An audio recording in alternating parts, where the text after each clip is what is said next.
चलिए अब शुरुआत करते हैं राजस्थान प्राइम की। जयपुर के जामडोली इलाके में देर रात एक 22 साल के युवक की हत्या कर दी गई। पुरानी रंजिश में अनस नाम के बदमाश ने अपने साथियों के साथ मिलकर विपिन नाम के एक युवक की चाकुओं से गोदकर हत्या कर दी। अगले दिन जब पुलिस ने कार्रवाई शुरू की तो आरोपी भागने की कोशिश करने लगे, लेकिन पुलिस ने मुख्य आरोपी समेत कुल 6 लोगों को गिरफ्तार कर लिया। क्या है पूरा मामला, हमारी इस रिपोर्ट में देखिए आप।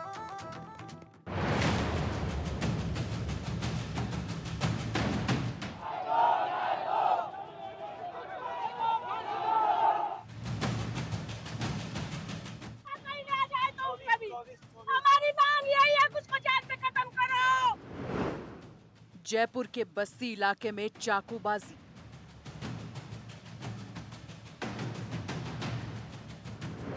पुरानी रंजिश में युवक की बेरहमी से हत्या।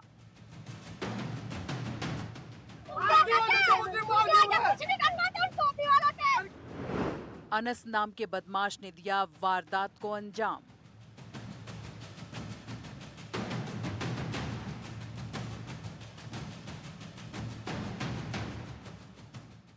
जयपुर ग्रामीण के बस्ती में जामडोली इलाके में देर रात 22 साल के विपिन नाम के युवक के साथ चाकुओं से ताबड़तोड़ हमला हुआ। घायल युवक को तुरंत जयपुर के एसएमएस अस्पताल पहुंचाया गया, लेकिन इलाज के दौरान उसने दम तोड़ दिया। पुलिस सूत्रों ने एनडीटीवी को बताया कि रविवार देर रात अनस खान ने विपिन को एक सुनसान इलाके में बुलाया और उस पर हमला कर दिया। अनस ने विपिन पर 14 बार चाकू से ताबड़तोड़ हमले किए। उसके साथ 7 से 8 लोग बाइक पर आए थे। हत्या के बाद इलाके में तनाव का माहौल बन गया। गुस्साए लोगों ने जयपुर आगरा हाईवे को जाम कर दिया और पुलिस से जमकर धक्का मुक्की की। प्रदर्शनकारियों ने दुकानों पर पथराव भी किया, जिससे कई दुकानें क्षतिग्रस्त हो गईं और एक पुलिसकर्मी घायल हो गया। हालात को नियंत्रित करने के लिए मौके पर भारी पुलिस बल तैनात किया गया। भीड़ को नियंत्रित करने के लिए हल्का बल प्रयोग भी हुआ। विपिन पर चाकू से वार करने के बाद अनास खान ने जो सोशल मीडिया पे पोस्ट किया, उससे लोग और उत्तेजित हो गए। चाकू लहराते हुए लिखा, थैंक्स टू माय सिस्टर। इससे पुलिस को अंदेशा है कि कहीं ना कहीं परिवार के कुछ सदस्यों को लेकर आपसी रंजिश थी। बताते हैं कि पहले अनास खान यहीं रहता था, इस इलाके का हिस्ट्री शीटर भी है, लेकिन कई महीनों से वो बाहर रह रहा था। अचानक जब वो यहाँ आया, वो लगता है कि सिर्फ इस तरह से हत्या और अपराध करने के मकसद से विपिन के घर आया था। जानकारी के मुताबिक आरोपी अनस ने सोशल मीडिया पर हथियार लहराते हुए वीडियो डाला था और लिखा था कि आज बदला पूरा हुआ। जिसने ये मर्डर किया है वो दोनों जिन्होंने चाकू चलाया था, दोनों पुलिस की गिरफ्त में है।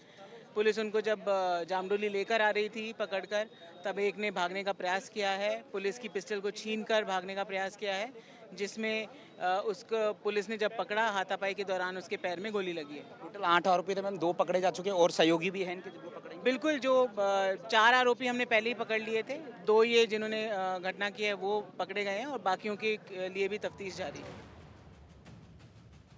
ये वीडियो कुछ ही देर बाद डिलीट कर दिया गया। पुलिस को सीसीटीवी फुटेज भी मिले हैं, जिसमें अनस अपने साथियों के साथ घटना स्थल के पास बाइक पर दिखाई दे रहा है।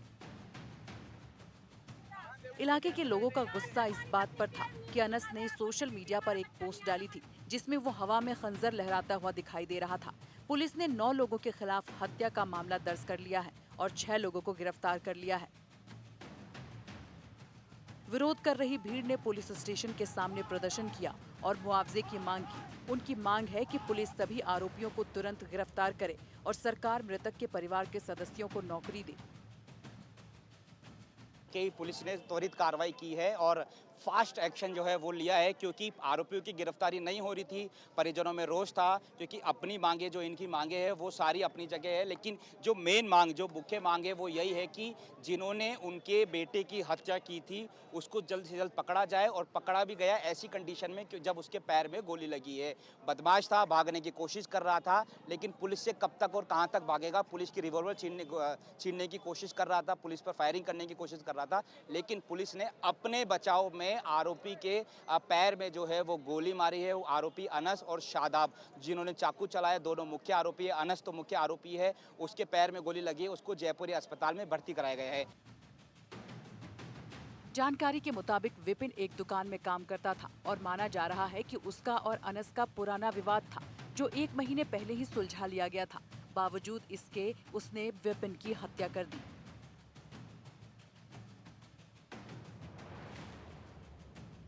पुलिस ने युवक की हत्या मामले में तत्परता दिखाते हुए 24 घंटे के अंदर मुख्य आरोपी अनस को गिरफ्तार कर लिया। जामडोली में युवक की निर्मम हत्या के मामले में पुलिस गंभीरता से जांच कर रही है। आपको बता दें कि पुलिस जब आरोपी बदमाशों की घेराबंदी कर रही थी, तब अनस ने पुलिस की रिवॉल्वर छीनने की कोशिश की। फिर एनकाउंटर के दौरान अनस के पैर में गोली लगी और उसे पकड़ लिया गया। और आप तस्वीरों के अंदर देखेंगे तो सामने जो ये एक्सरे रूम है उसी के अंदर जो है यहाँ पर अनस और उसके एक और साथी को, जिसका पैर फ्रैक्चर हुआ है, उसको यहाँ पर रखा गया है। और सबसे अहम बात ये है कि इस पूरे मामले को लेकर जो है पूरी तरीके से डॉक्टर्स की टीम है वो पड़ताल करते हुए दिखाई दे रही है। बहरहाल जो यहाँ पर अगर बात की जाए अनस की, और तो अनस के जो है पैर में गोली लगी है, जिसकी वजह से जो है उनका यहाँ पर बेसिक जो ट्रीटमेंट होता है वो ट्रीटमेंट किया जा रहा है। लेकिन उसके जो एक और साथी है उसका भी जो कह सकते हैं कि यहाँ पर पैर फ्रैक्चर होने के चलते जो है उनका जो ऑर्थो के जो डॉक्टर्स रहते हैं, जो डॉक्टर्स की टीम रहती है, उनके द्वारा ट्रीटमेंट किया जा रहा है। लेकिन सिचुएशन को ध्यान में रखते हुए जो है यहाँ पर जो तमाम जो पुलिस के जो जवान हैं वो यहाँ पर तैनात किए गए हैं। इसमें फॉरेंसिक जो हमारी टीम है उसको भी रात में घटनास्थल पर विजिट करवाया था, वो भी वहाँ आए थे। और सभी एंगल से जितने भी साइंटिफिक का जो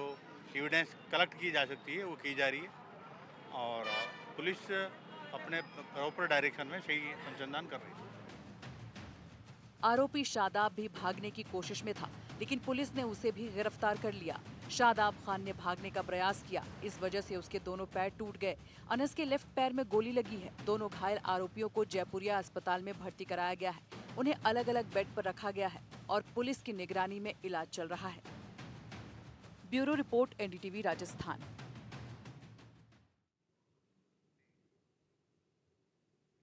जामडोली में विपिन की हत्या के मामले में परिजन और प्रशासन में सहमति बन गई है। 25 लाख का मुआवजा, संविदा पर नौकरी और डेयरी बूथ पर सहमति बनी है। वहीं सहमति के बाद धरना खत्म हो गया है।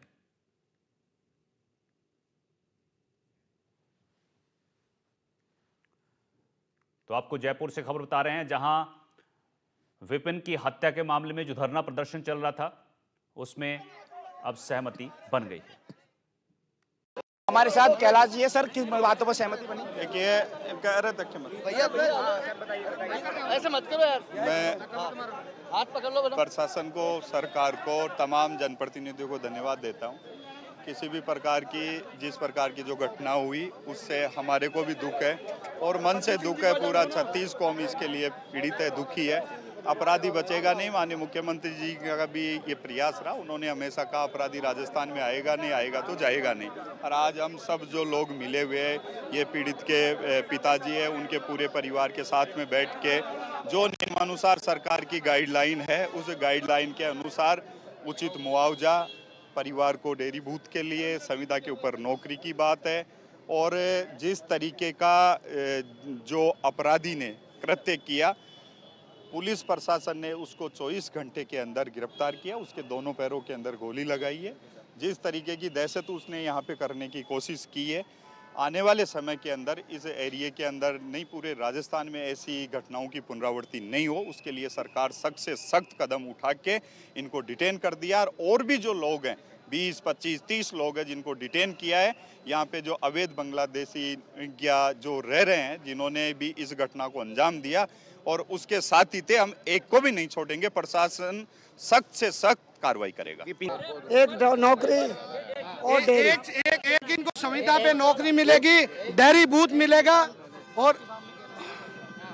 और सारी चीजें इनको मिलेगी। सरकार और प्रशासन ने तुरंत इसके ऊपर 10 घंटे के अंदर ही उन मुलजिमों को पकड़ के उनके पैरों में गोली मार दी। और सरकार, इनके घर वालों ने जो मांगे रखी, उन मांगों को जो मांगे, उनकी पूरी मांगे मानी गई। एमएलए साहब सुबह से लेकर के शाम तक जनता के साथ में खड़े थे।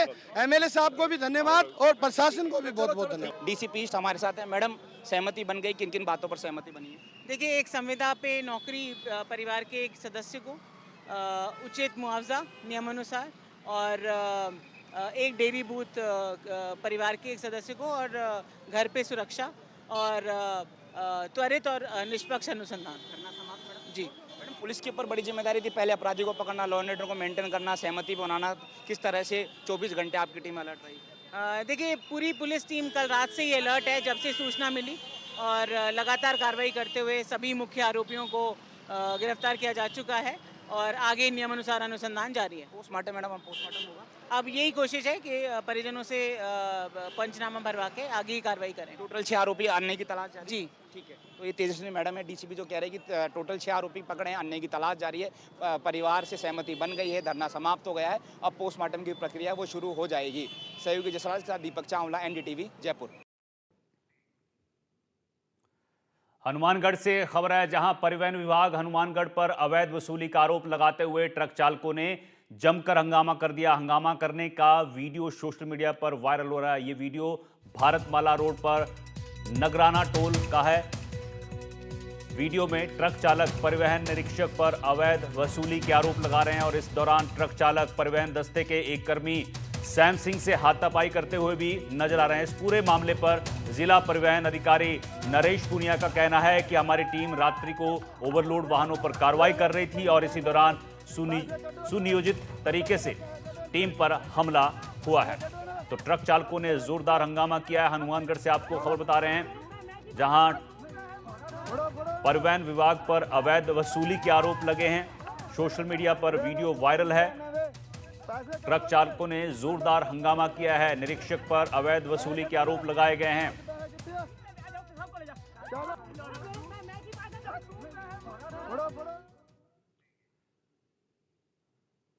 उधर टोंक जिले के मालपुरा में बीसलपुर बांध से बीसलदेव महादेव मंदिर से मालपुरा के लिए शिव कांवड़ यात्रा सोमवार को मालपुरा पहुंची, जहां जलदाय मंत्री कन्हैयालाल चौधरी समेत हजारों की तादाद में मालपुरा से की जनता ने यात्रा का स्वागत किया। इस दौरान कांवड़ यात्रा को लेकर टोडा राय सिंह से लेकर मालपुरा तक चप्पे चप्पे पर 1200 से ज्यादा पुलिसकर्मी तैनात किए गए थे। कांवड़ यात्रा के बाद जलदाय मंत्री ने कहा कि ये दुर्भाग्यपूर्ण है कि धर्म को निभाने के लिए इतनी संख्या में पुलिस जाब्ता लगाना पड़ता है। देखो, इससे बढ़िया क्या होगा कि जो आदमी अपने धर्म को निभाने के लिए भी फोर्स के द्वारा करे, इससे बड़ा दुख की बात नहीं थी। बाकी फिर भी मैं धन्यवाद देना चाहता हूँ हमारे यशस्वी मुख्यमंत्री भजन लाल जी को, जिन्होंने ये सारी व्यवस्था करी। व्यवस्था के तहत आज जिस तरह से भगवान शिव शंकर को प्रसन्न करने के लिए विशलदेव महादेव के वहाँ से भगवान आशीर्वाद देंगे, मालपुरा के अंदर खुशी आएगी। इससे बड़ी खुशी क्या हो सकती है, जहाँ ईश्वर का आशीर्वाद मिलने के लिए अपने मनोकामना पूर्ण हो जाए, जो यहाँ से शांति से निकल जाए, इससे बड़ा कोई खुशी की बात नहीं। उधर भरतपुर में हेल्थ डायनामिक्स ऑफ इंडिया की रिपोर्ट में राजस्थान में विशेषज्ञ डॉक्टरों की भारी कमी बताई गई है। अस्पतालों में हार्ट, न्यूरो, यूरो, गैस्ट्रोलॉजी और ग्रामीण सीएचसी में सर्जन, स्त्री रोग विशेषज्ञ, फिजिशियन और शिशु रोग विशेषज्ञ जैसे एक्सपर्ट्स की कमी है। अस्पताल में भर्ती मरीज और मरीज के परिजनों ने बताया कि अस्पताल में चिकित्सकों की कमी है। सरकार से यही मांग है कि अस्पताल में डॉक्टर्स नियुक्त किए जाएं, जिससे मरीजों को राहत मिले। सीएमएचओ डॉक्टर गौरव कपूर ने बताया कि भरतपुर में 80 से 85 पद देखते हैं, लेकिन जल्द ही सरकार ने जो परीक्षा कराई थी, राजस्थान में 17 डॉक्टर मिलेंगे, जिससे निजात मिलेगी। समस्या कौन है आपके साथ? मेरे बाबा है। क्या समस्या है? इनकी समस्या है कि इनका हीमोग्लोबिन बढ़ नहीं रहा है और थोड़ी किडनी में प्रॉब्लम है। क्या कहेंगे, ज्यादातर सरकारी अस्पतालों में डॉक्टरों की कमी है? इसलिए अभी तक तो डॉक्टर मिले नहीं, मिले तो इमरजेंसी डॉक्टर ही मिल पाए हैं। ग्राउंड पर कोई डॉक्टर आ नहीं पाया है और अब प्रशासन का अभाव है। आप क्या मांग करेंगे? हमारी मांग ये है कि प्रत्येक डिपार्टमेंट में कम से कम हर घंटे 2 घंटे में डॉक्टर राउंड पर आए और मरीजों से परामर्श लें। क्या नाम है आपका? सौरभ। कहाँ से आए सौरभ जी आप? मैं मथुरा से आए आप। ये तो आदमी और सरकारी अस्पताल है। आपके जो पिताजी हैं, कौन है ये? पिताजी है। अच्छा, क्या समस्या है इनको? उनके लीवर की दिक्कत है। लीवर की दिक्कत है। तो यहाँ कितने डॉक्टर होंगे लीवर के? डॉक्टर हैं, 2-3 डॉक्टर हैं, आते हैं सुबह सुबह। मतलब फिर भी एक तरह से देखा जाए बड़ी संख्या में मरीज आते हैं यहाँ। क्या मांग करेंगे आप सरकार से? यही करेंगे कि ज़्यादा से ज़्यादा डॉक्टर हैं। तो राजस्थान प्राइम में मेरे साथ आज के लिए इतना ही। आप देखते रहिए एनडीटीवी राजस्थान। नमस्कार।